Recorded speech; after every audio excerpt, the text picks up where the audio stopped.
everybody, this is Justin Goldsboro back with another 52 pounds mix-up. We're here with Nikki Little. Yes, I pronounced the married name. I didn't pronounce her old name. So. I know. Nikki, thanks for joining us.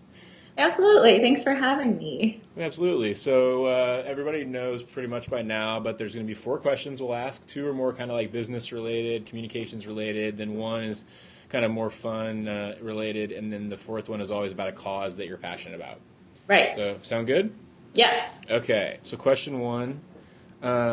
So you work for Identity PR, and I was looking on your website last night, and I smiled to myself because on your website, and let me look to make sure I get it right, it says fully integrated public relations agency.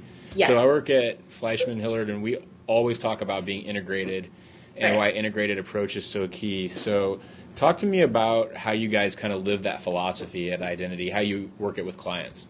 Right. So when we talk about this, we like to draw it out. So I'm going to have to ask you all to visualize this. But so imagine a big circle in the middle, and this is our operational model. And in the middle of that is strategic communications. That is what we are based on. We're a fully integrated PR agency, but we are all strategic communicators and program managers. So that's kind of the foundation of our agency in the middle.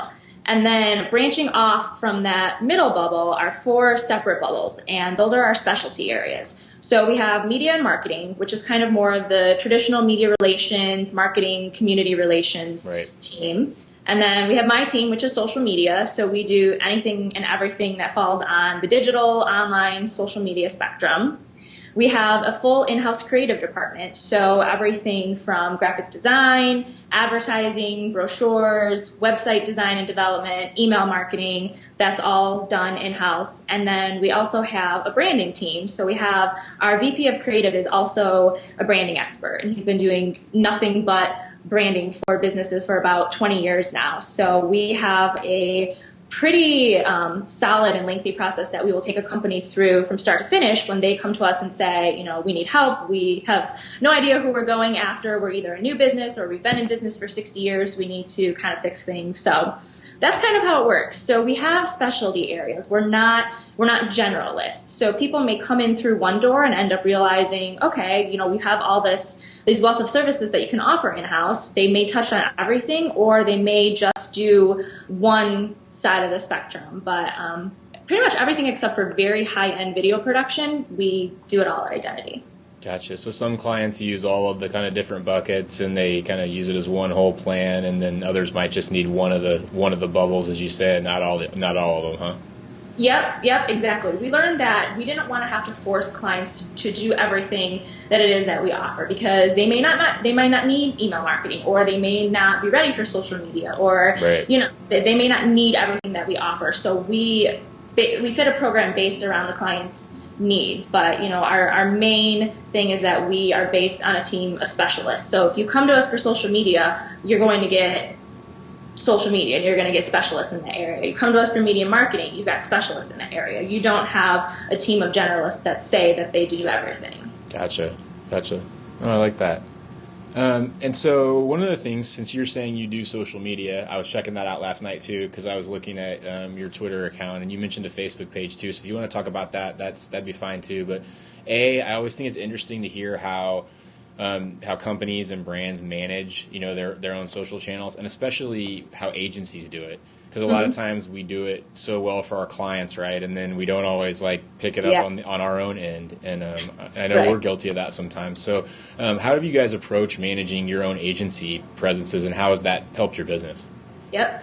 So the social team is in charge of all of our agency's online channels. So the blog, Twitter, Facebook, LinkedIn. We have Flickr. We don't use it as much now that we post most of our photos on Facebook, but our team's in charge of all that. So what we preach to clients is to treat each platform as its own, so we don't sync anything. Facebook is more to kind of give a look and feel into who we are and what we're all about as a culture. So if you're part of our Facebook page, you'll see more of the fun photos. We do a lot of different interactive team building things. Like a couple months ago, we did this Healthy Habits Month. So we had somebody come in and teach us CPR. We had a healthy heart lunch. We did this competition with pedometers where you had to track your steps and whatnot. So fun stuff like that. I've always wanted to learn CPR, so.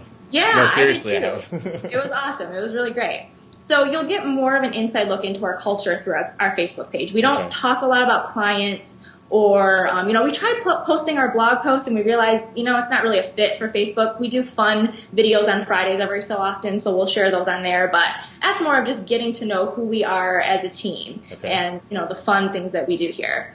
So Twitter we use more as industry resources sharing. So you'll see a lot of links relating to anything related to communications, PR, social media, advertising, branding. We try to be a resource for that type of information because, we're always reading and sharing information, and we use our Twitter account to kind of get that out there to the people who follow us. We definitely share our blog posts through Twitter.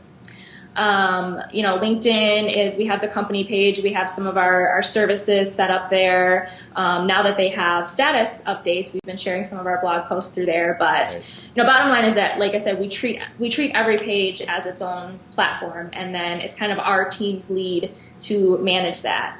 So I've had a lot of fun since I've come on board, which has been almost 2 years now. I've been kind of leading the charge with managing the blog. So, when it first started, there was a social media team writing it. So it was very social media based, but we're not just a social media agency. We have a lot of other services we provide here. So, the team's been very supportive of helping to get different types of content out there. And we've seen it. We've seen the traffic go up. We've seen comments from current clients. We've seen interested clients come to us through the content that we're sharing on the blog. So, like you said, it's not always easy to practice what we preach because obviously client service is our main focus. But we also have to do our own PR for ourselves too, and we definitely do that through our social channels. So, talk to me about the Twitter channel and the blog specifically, because I noticed it sounds like you've got multiple contributors to both.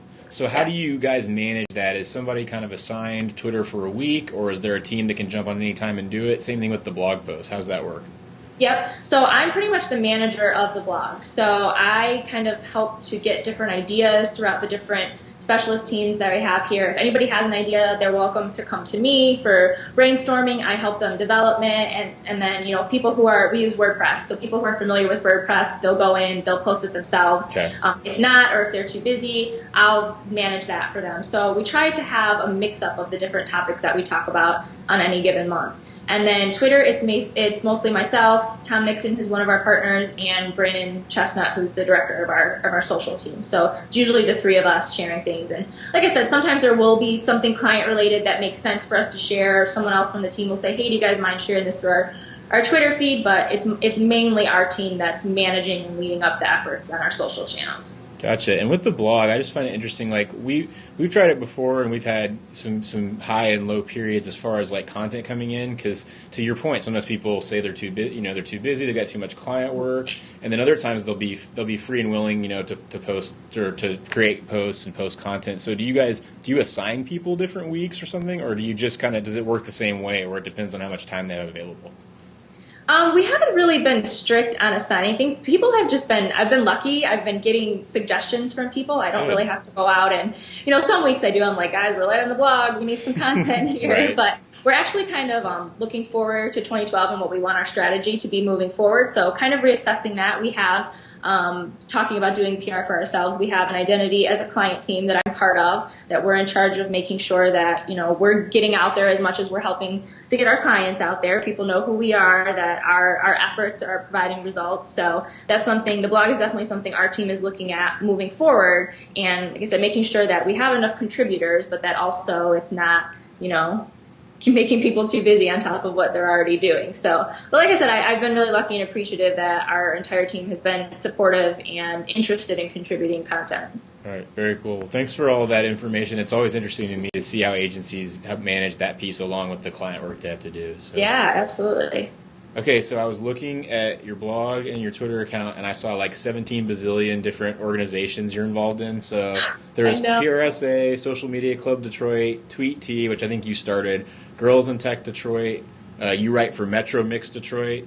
So tell me maybe a little bit about what all those organizations have kind of brought to you for professionally as well as personally, if you want to. And then I'd also love to hear people a lot of times ask, when you write for some publication that's not your own blog, they're kind of like, how did you make that happen? Did you did you just contact somebody there? Did you pitch somebody there? Did they contact you? So I'd be interested in knowing the answer to both those questions. Okay. So my whole I look at it is that as long as I'm providing value in some aspect and I'm getting value out of it, then it's worth it to me because, you know, it's a lot of extra work outside of my day-to-day client work, but I get so much value from it because I've met so many great people. Relationships that have started online have been developed in person through these organizations and conferences that I've helped support. You know, I've had some professional and business opportunities that have come from it, but I don't go into it with that. I'm honestly just looking to connect with people in our community, learn from people who are doing the same and different things as I am, and just find new people to create relationships with. So I actually did not start Tweet Tea. I have to give that credit to Hubert Sawyers. He's here in Metro Detroit with me, but he started it in February 2009, and I kind of came on board shortly after that. It was probably May or June of that year, and he lovingly refers to me as the queen of Tweet Tea. So we have 6 different locations in Metro Detroit, but it's a conversation group. So it started as a way to get people off of Twitter and to get in person and to discuss all the things related to social media that we were talking about on Twitter. So now, like I said, we have 6 different locations. It's every Tuesday at 7:30. If you can make it in person, great. If not, you can contribute using the TweetT hashtag. We've done several different partnerships. We did something with Chrysler's PR and social media team right after the infamous tweet that went out last year. So that was really, really interesting, but it's grown immensely in the almost 3 years that it's been about. And the people I connected with there back in 2009 are some of my best friends today. So cool. I actually like to tell the story of how I got the job at Identity because I was working at a more traditional PR and marketing firm for about 3 years. And I had just started to kind of get my feet wet doing the social there. And I was, you know, hitting some red tape because clients weren't ready, but I was doing as much as I could to educate and get the agency and its clients up to speed on what social was all about, why it was important. Right. And Brandon, who I work with now, developed a relationship with him just through the community, being active and being involved. And it was like perfect timing because just as I was starting to think about, oh my gosh, I think I may need to make a career move, he approached me one day, actually it was a DM on Twitter, and he said, hey, are you interested in a social media job? If so, we have to talk. And it progressed from there, and I'm here now. So if it wasn't for that relationship, I may have had a more difficult time moving along in my career. Right. And then the Metro Mix thing came about because it's actually the entertainment section of the Detroit Free Press here. And at my former agency, I just built a relationship with the editor and noticed that they had some freelancers contributing content. And I just kind of asked one day, hey, if you guys need writers, just let me know. And that's how I came on board. So I have to get back to it now because pre-wedding I kind of stopped being as super involved as I had been because I kept joking that my soon-to-be husband is going to divorce me before the wedding if I don't focus more on planning this wedding. So, nice. Yeah. Well, that's interesting. I mean, the IABC is something I'm really involved in here, and I'm also sort of involved in PRSA, but this has been the same thing for me. Like I've gotten almost all the jobs or referrals from, you know, anything professionally since my first job through IABC. So, you know, there's other things that come from the networking too, but job opportunities is definitely one of them. And in-person relationships are stronger than relationships that are just online. So. Absolutely. I'm a very firm believer of that. It's so cliche, but it's like, it still is all about building those solid relationships, making an effort to know people, and in providing value wherever you can. Yep. No, I think you're exactly right. And I also like what you said about Metro Mix, because I think Metro Mix, I think sometimes people are like, well, I could never write for, you know, that publication or that site or whatever. And then the people that I know that end up writing for those sites, a lot of times what they did, to your point, is they reached out to somebody, they wrote a couple of posts and asked if they could, you know, would share them on that site, and now they're regular contributors. So that's interesting. Okay, so the last question is always reserved for you to tell us about a cause you care a lot about. It can be like charity related, nonprofit related. It doesn't have to be. Some people have said things like TED before. Chuck Heeman said his favorite cause was hating LeBron James, so we've even had that. So, but what would your favorite cause be? Okay, well, mine is going to be charity related because I am also on the executive board of a local nonprofit called Operation Kid Equip. And it helps to make sure that local children have this basic need, that their basic needs are met throughout the school day. So whether it's providing school supplies like pens and pencils and papers and rulers, or food for snacks throughout the day, or books or hygiene items, the organization has grown a lot since I became involved in the past couple years. And the founder is one of the most amazing and selfless and dedicated people I have ever met. It is not his full-time job, and I don't even know where the guy finds the time to do this. But I came on board when I actually did a blogging project for them that helped to raise money to provide dictionaries to third graders in some of the local schools. So I did that as a blogger, and I just became so totally impressed by the organization that now I'm part of the exec board, and I help to advise and counsel on PR and social media related activity. Cool. And how can people find Operation Kid Equip online? What's the website? Or it's operationkidequip.org. Okay. And they have a very active Facebook and Twitter page as well. Okay. Very cool. We'll definitely check that out. That's a great cause. I'll tell you more about it offline, but I'm working with a client right now that's doing some work around child hunger. And so the whole idea about like knowing where your next meal is going to come from as a kid, or like where your snack might come from or whatever, so you can focus on school, is a big part of that. Yeah. Yep, exactly. Okay, so Nikki, before we finish up, thanks for the time. Let's make sure people know what your blog URL is and what your Twitter account is. So it's Nikki_Little. Yes, because sadly I could not get Nikki Little. I tried. Okay. Somebody claimed it already. All right, so underscore was not in the open middle. to giving it to me. Underscore in the middle, and people will see it on the ending slide here in a second. They'll see your Twitter account. And then your blog URL, remind me what that is. It's my maiden name. It's NikkiSteffen.com. It will be redirecting to NikkiLittle.com very soon. That's in the process.